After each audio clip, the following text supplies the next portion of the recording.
I am no longer taking weddings and we got to talk about it. So let's take it back to the beginning. And I'm talking about way back, like how I got into the hair industry and why I'm no longer taking weddings. It was something that was planned. So I just want to give you guys the full view of how I got into the bridal industry and now why I'm leaving the bridal hair industry. So at a very young age, I was always somebody who knew I wanted to do hair.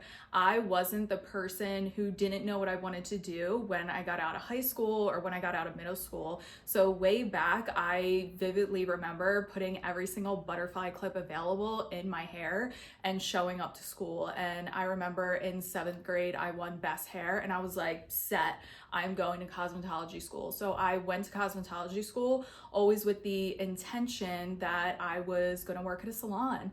And I worked at a salon for 5 years and I moved on to multiple different salons. And after my 4th failed salon attempt, I sat my bosses down and I put in my 2 weeks. And my boss at the time was like, what are you doing? And I was like, I'm gonna go work at a corporate job. I got a job down in Center City, Philadelphia, and I was gonna be doing medical billing.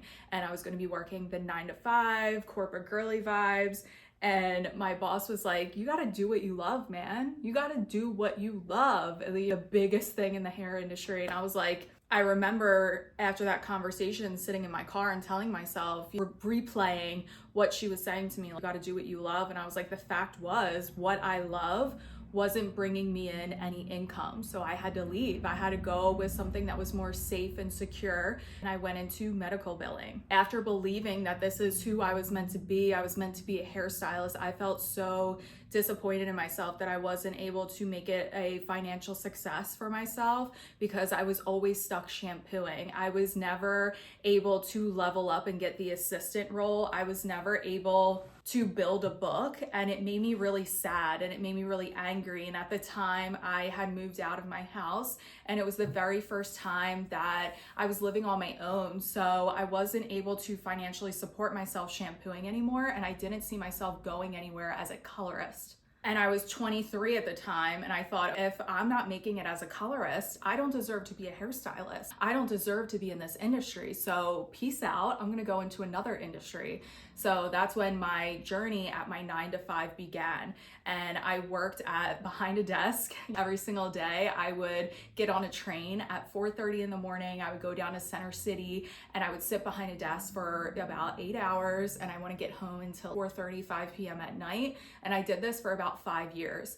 Now, that was when one of my friends had asked me a simple favor that actually changed my life. So at the time, my salon friend knew that I wasn't working in the salon anymore, so I had my Saturdays open.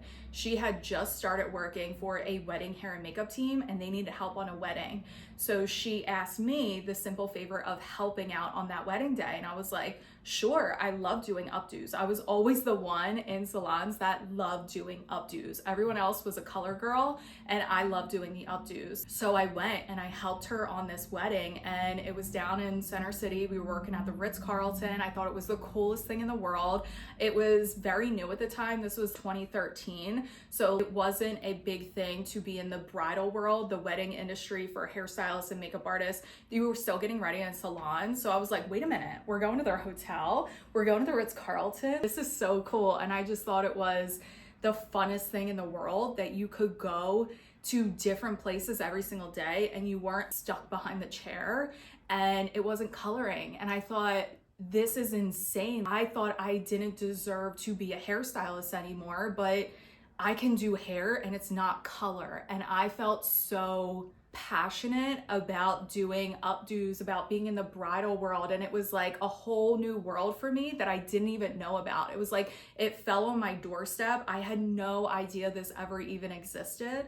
So that started my 3-year journey of working on a wedding hair and makeup team and getting my footprint in the wedding industry as a bridal hairstylist and makeup artist. On the weekends, I would help out with this wedding hair and makeup team. So they did wedding hair and makeup. So in order to make you more marketable and to do more jobs, you had to do both services. So I did makeup at the time, which I did like, but I wasn't obsessed with it. And then during the week, I was still working my medical billing job, clacking away on the keyboard. And then weekends, I was working weddings. So I was working pretty much 7 days a week for about 5 years straight. And that's when the Blizzard Bride experience happened. I was working on this wedding hair and makeup team. I thought it was the best thing ever. I loved working on the team.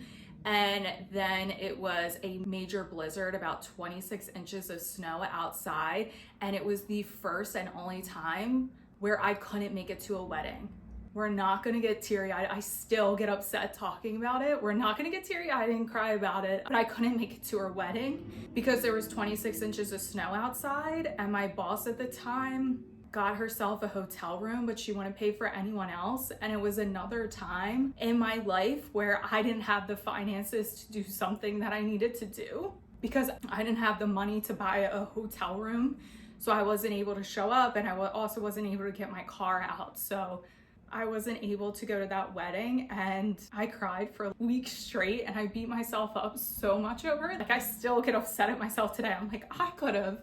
But the bride still had a stylist come. One of my friends, she's amazing. She made it to the wedding because she lived closer. She was able to take public transportation, but everything was shut down. We're not gonna beat ourselves up over that again. Okay, that's done and dusted. But after that situation, I realized I have such a passion for my brides. I have such a passion for working in this industry, but working on this team, our values are different, and I just couldn't put myself through another one of those situations. So that's when I decided to start my own company. And I was already doing bridal hair and makeup, so I started my own business, and it was called Pretty on Arrival. So in 2016, that's when I started my business, and I stopped working for wedding teams. And through my lunch breaks, working at my 9 to 5 is when I would build out my contract. I would create my website. Every single morning, I would be posting on Instagram, on social media. When I was on the train, I would be responding to comments. Sometimes I would go into the bathroom and take long breaks, and I would be responding to comments. And I would just try anything to start building my business. Now, I always had known in my heart that this is what I wanted to do, and that I would be leaving my 9 to 5. I knew I wasn't gonna stay at my 9 to 5 corporate job forever. There was an expiration date, but it was just about taking those steps to actually leave. So one of the things that I did was, it was 2017, and I had just bought a house with my ex at the time, and we had this amazing basement that I was redoing and making into a little studio. It had its own private entrance, and I just loved it. It was small, it was a basement. I was making it into a studio, and my whole goal was to, now that I have this, to leave my 9 to 5. So I'm telling my ex at the time that that's what I wanted to do. My ex had told me that we just bought a house. We have bills to pay. You can't quit your job. We have to pay the bills. Basically telling me, stay at your 9 to 5. You don't know if your bridal business makes money. Are you someone who's ever had someone doubt you, that told you whatever your dream or your goal was, that it's not gonna be possible or that you can't make it happen? That's exactly what it felt like in that moment. So full Saturn return, year was in motion, and we broke up, and I moved out of the house. Now I was starting over, and I was alone, and I was angry that I was still at my 9 to 5 job and I wasn't doing what I was really passionate about. I was so mad that I would have to turn down weddings on Fridays and Sundays, and that I was just burning myself out because I was working 7 days a week. And I was so angry that he had told me that I had to stay at my 9 to 5 to pay bills, that I wouldn't be able to make my bridal business into something where it could pay my bills without having my 9 to 5. So what that actually did was lit this major fire under me to prove everyone wrong and to prove to myself that I could do it. And this unlocked me leaving my corporate job July of 2018. So I set a plan in motion, and I set a Google Doc where I would write on it every single day, and it had in big letters up at the top, quitting job July 2018. And July 2018, I quit my corporate job, branded it from Pretty on Arrival to what it was today, which is Marissa Grace Artistry. And I was still doing hair and makeup at the time. And I was able to, from my weddings on the side while working my 9 to 5, I was able to get my own apartment. I had around $8,000 to $10,000 of savings that I could live off of. And I was just living life. Like I was just having fun for the first time without feeling like I needed to work all of the time. I was paying off my cosmetology loan, and I was working with brides who were my own versus brides who were coming from a team. So I was on this major high that, you know, I was doing it. Like you thought that I couldn't leave my corporate job, and I was doing it. And then I hit another rock bottom. It was a couple months into leaving my 9 to 5, and I go out to my car to go to the gym in the morning, and there was a boot on my car. I was like, what is happening? Like that didn't happen to me in my life. And I was like, okay, I'm not driving anywhere. So there was a note. So I go upstairs, I open the note, and I had $1,400 worth of unpaid parking tickets that I had zero idea about. And it was from a parking ticket that was like 10 years earlier that I just never paid, and it just accumulated all this interest. So in order to get the boot off my car, I owed $1,400. Now we're a couple months into me not working, and we're going into like slow season at this point. So my weddings, I wasn't working that many weddings, and I didn't have that many bookings in the year ahead. So I didn't have deposits coming in, and I was really just living off of my savings at that point. And if I had paid the $1,400, I would have basically been like at $0. A full panic attack ensued at my kitchen table in my own apartment. And I just remember feeling like, oh my God, I couldn't do it. I should go back to my 9 to 5. So have you ever been so down on your financial luck that you're like, I'll do anything just to like get ahead? So an idea came to me. I still had a 401k open from my 9 to 5 job, and it had about $10,000 in it. So I decided to cash out my 401k so that I could pay to get my car booted or get it unbooted. And I remember like, oh my God, my mom would be so disappointed in me, but like there was no way I was going to my mom and asking her for money. That was like an option. However, like I wouldn't make it an option. Like always like my biggest fear is that like I have to ask my mom for money to help me out. So instead I was like, I'm gonna figure it out. So I cashed out my 401k around like $8,000, $10,000, something like that, after the taxes came out. And the money actually hit my bank account pretty quick. So because I knew that like I felt this like wave of embarrassment flood over me of like, wow, you cashed out your 401k so you could get your car unbooted. Like I felt so embarrassed, and I felt so ashamed to like even tell my mom, because my parents would be like, that wasn't financially smart. So I didn't tell them, but in my mind, I knew I had to make it worth it. I knew that like, yes, I was paying to get my car unbooted at the time. And yes, now I have more money to keep myself afloat. However, with this money, I'm gonna invest it back into myself, and I'm gonna invest it back into my business. So it was the very first time that I had a chunk of money that I invested into my business. And what I decided to do was like, okay, take education. Now at the time, again, this is 2018, there wasn't anything online course-wise. So everything I knew was in person, and it was in-person hair classes. So there was like 3 hitters in our industry at the time who are still really big right now. And again, I was doing hair and makeup. So I wanted to take makeup classes and I wanted to take hair classes. So I signed up for a hair class in New York with Emma Chen for makeup. I signed up for a hair class with Tanya Stylist in New York. And I also signed up for a hair class with Yolanya Astor in North Jersey. So that totaled about like $1,600-ish, like $1,600 to $2,000 to go and see them in person. Now, when you're doing an in-person class, you pay for the ticket, and then you're not getting any education for like a couple months from now. But I knew that it would help me financially and help me to make big steps in my business. Even though I was giving it my all, a few months in, I kept hearing the same things like, how's your little business going? You know, slow season coming up. Shouldn't you be getting more bookings in? How much money are you making with your weddings? Do you think about going back to your 9 to 5 during the slow season in the winter months?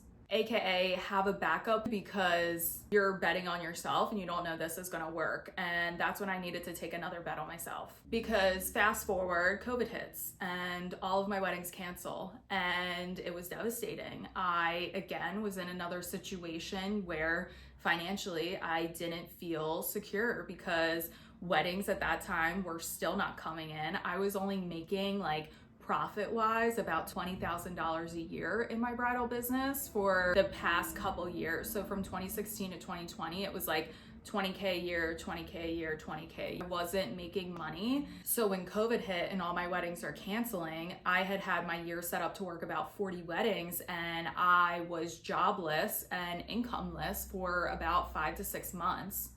And it was my absolute worst fear nightmare coming true. Like, have you ever had like a financial nightmare come true where you're in it again and you're like, oh, what do I do to get out of this one? So I took myself on a hot girl walk, and on this hot girl walk, I was rehearsing in my head what I would email my old boss to take me back, because with COVID, you were allowed to work from home, but you're not allowed to work, with people. I couldn't do hair on the side or anything like that. It was like quote unquote illegal. You weren't allowed to do that, but I could work from home at a laptop. So I'm rehearsing what I could email to her and like beg her to take my job back. As I'm doing that, halfway through my walk, I just got so angry. I was like, here I am again.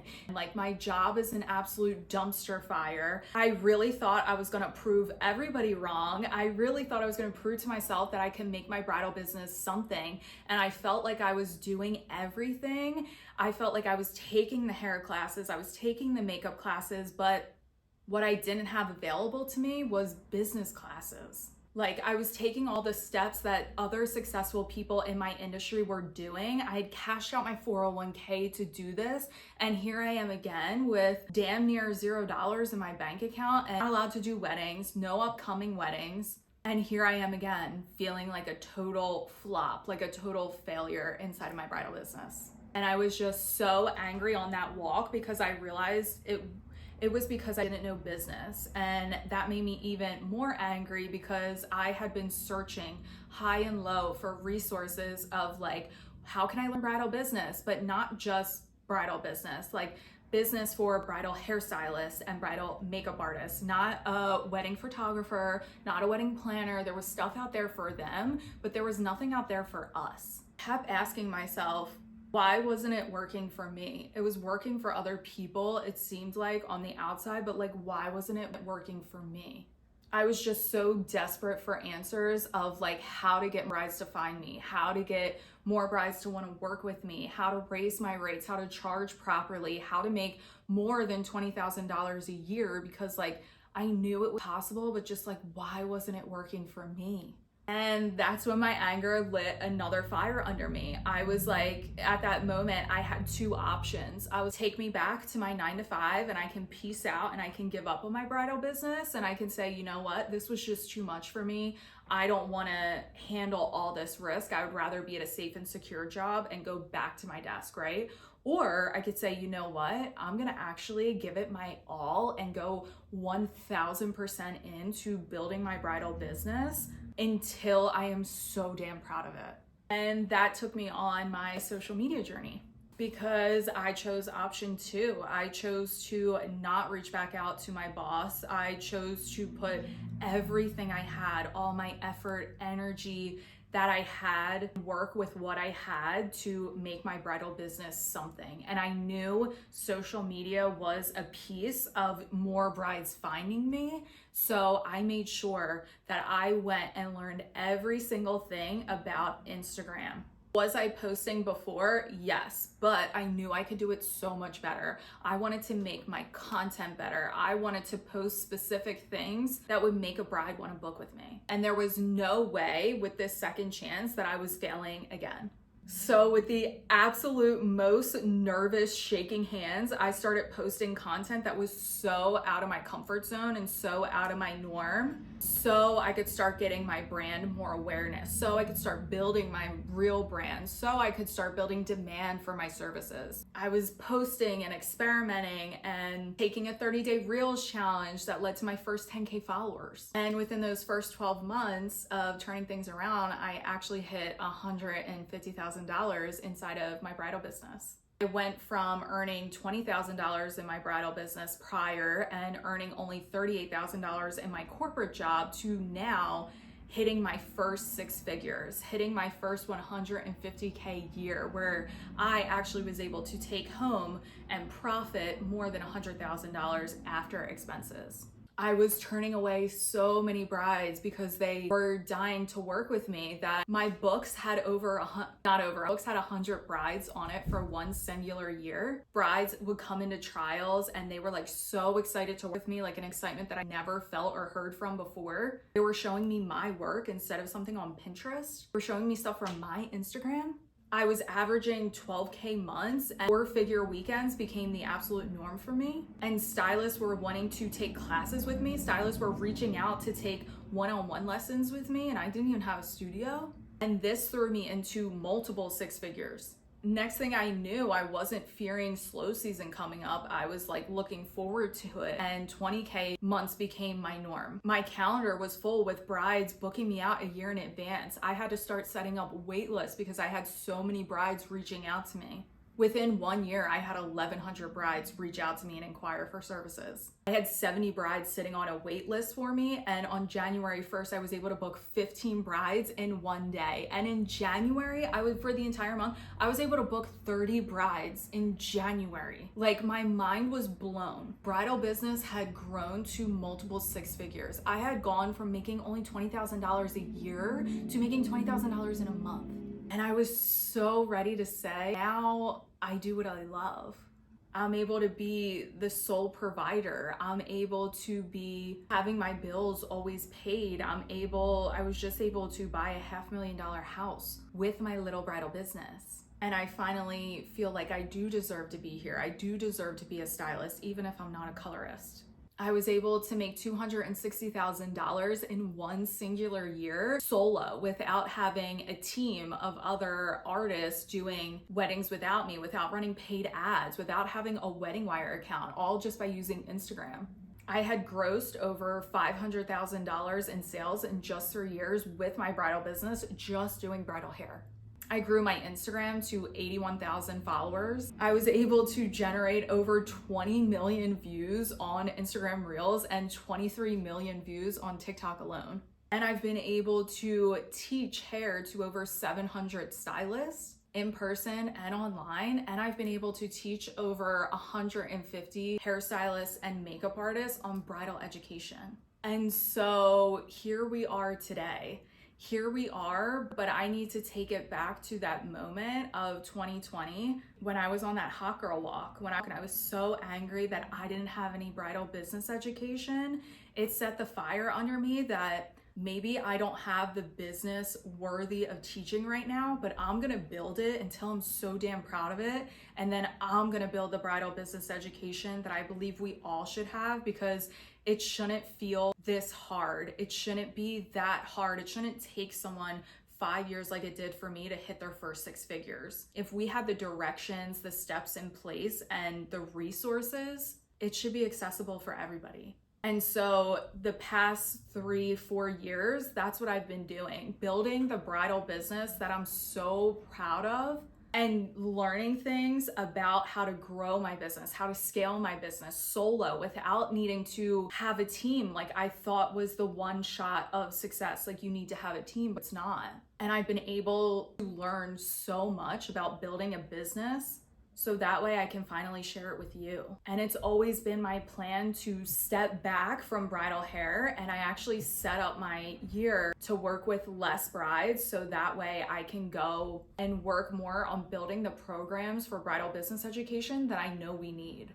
Which is why I'm finally at the point in my journey where I'm stepping away from working behind the chair, and I'm moving forward with my true mission, which is making bridal business education so easily accessible, so simple and fun. And in order for me to do that, I can't juggle 2 things at once, because one thing I learned about business, the more you have on your plate, the less time and effort you can give to that one thing to scale it and make it grow. And I just know that my mission is to help you, and it's not to keep me behind the chair, even though we're not gonna get emotional again. It does make me sad that I won't be working behind the chair, because I genuinely do love my brides, but it takes me away from helping you grow your business. It's a little bit of sadness, because I am a little sad to walk away from doing hair. I know that I always have that, and I want you to be able to know that growing a skill, you'll always have it to fall back on. So like I'm low-key crying because like I'm so nervous to like make the jump, because this is their leap that I always knew I was going to take, but like now it's here and it's reality, and I'm so grateful to be in a position where I can do this. But I'm also like low-key shitting myself because I'm walking away from a multiple six-figure bridal hair business that I built, and I'm starting a new business. And I will miss my brides and I will miss connecting with them, but I just can't wait to help all of you. Whew, okay, let's stop crying on camera, Marissa. Something I want you to walk away with a piece of my story is the number one thing for me to hit my first six figures was believing that it was possible. And I remember in my journey at that same fork in the road moment, I didn't see anyone in my industry talking about money transparency, about what they were making. So I had no idea it was possible. I saw it in other career paths, but not ours. I didn't see bridal hairstylists, bridal makeup artists talking about making six figures and supporting themselves. So I always want to be that person, that voice that lets you know it is possible, and you need to believe in yourself, because it can 100% be yours once you give yourself that belief and know that you can achieve it. Your brides are out there waiting for you to show up, and I want to help you get visible, and I want to help you feel so confident on Instagram that you're turning your views into bookings and it's effortless. So cheers to my new journey, and I can't wait to get started on it with you and work on this new journey together. Bye.